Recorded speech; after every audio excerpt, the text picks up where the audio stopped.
Welcome back. It's Marco Cattaneo, representing Charles Sturt University with another study aid for the subject ITI 597. We're going to have a look at the processes.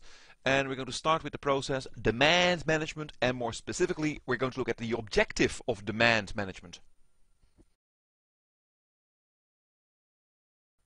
But hey, before we can have a look at demand management, we need to understand where demand management is positioned within the service lifecycle, within the larger scheme of things. So let's have a look at the service lifecycle very quickly. Here we have it. We always start big bang in the middle, service strategy. From service strategy, we move into service design, designing our new or changed services.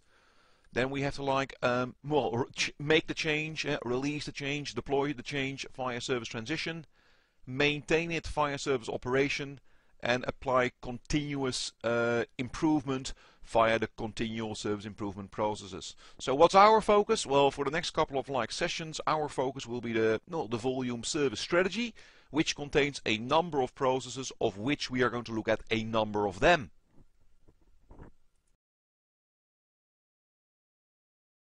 So what are the key service strategy processes that you will need to know for this subject? Well, the first one is demand management. It's understanding demands, it's understanding supply. And the next one is financial management, really understanding the monetary side of things.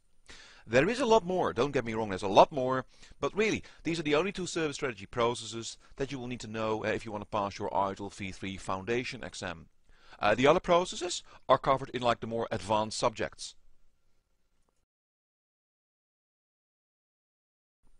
So the first process that we need to talk about is demand management. So why do we have it? And what are we trying to achieve by actually running this process, demand management? Well, we need to understand and we need to be able to influence customer demand for services. And not only that, we also need to provide the capacity to meet these customer demands. What if you have too much capacity? What if you have overcapacity? You've oversized a lot of things. What if you don't have enough capacity? What if you have undercapacity? You're undersized. You can't deliver against the demands. You can't deliver against those customer needs. So what's the impact then? So the objective is really to understand, to influence, and to provide the capacity to meet customer demands.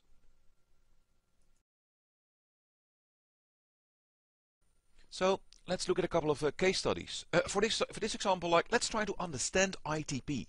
Let's try to understand how ITP and the income tax professionals work.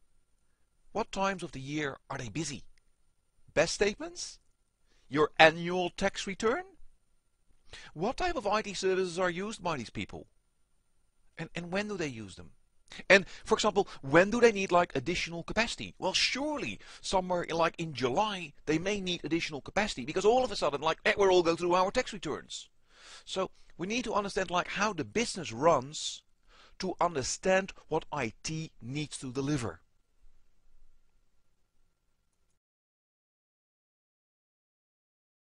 So what about our ability to actually influence demands?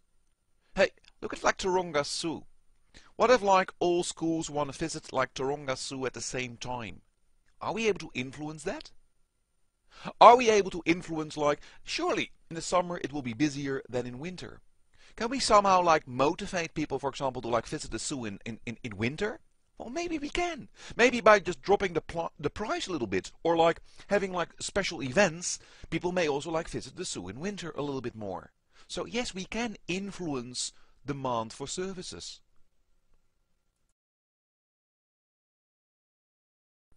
So another one, Toys R Us. Come on, we all know Toys R Us.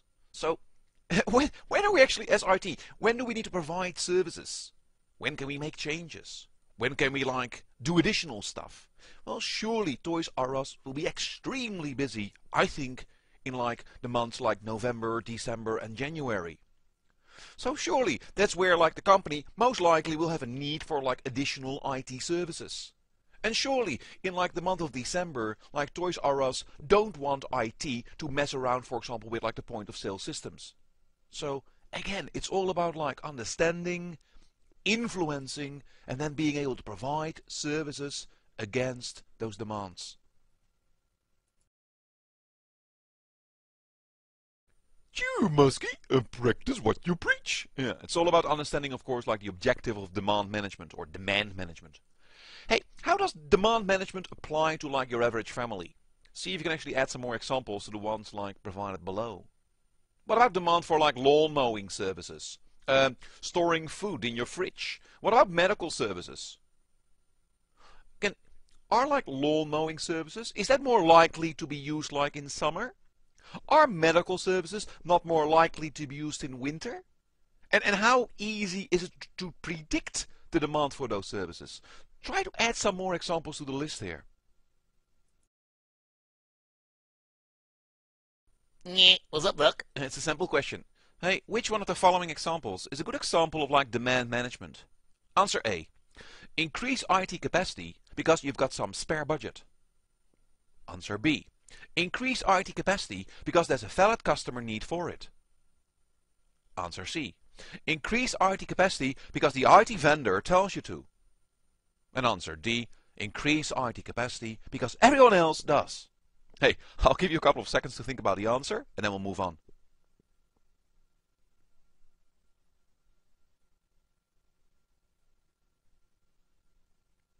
So what's the answer? Of course the answer is increase IT capacity because there's a valid customer need for it. Okay, it's all about aligning supplies and demands. What do we supply as IT? What does the customer actually need?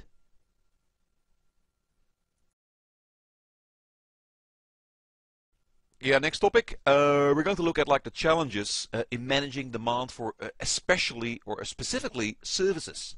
Of course, all part of like the service strategy volume. Hey, until then, live long and prosper. Hasta la vista, baby. And I'll be back.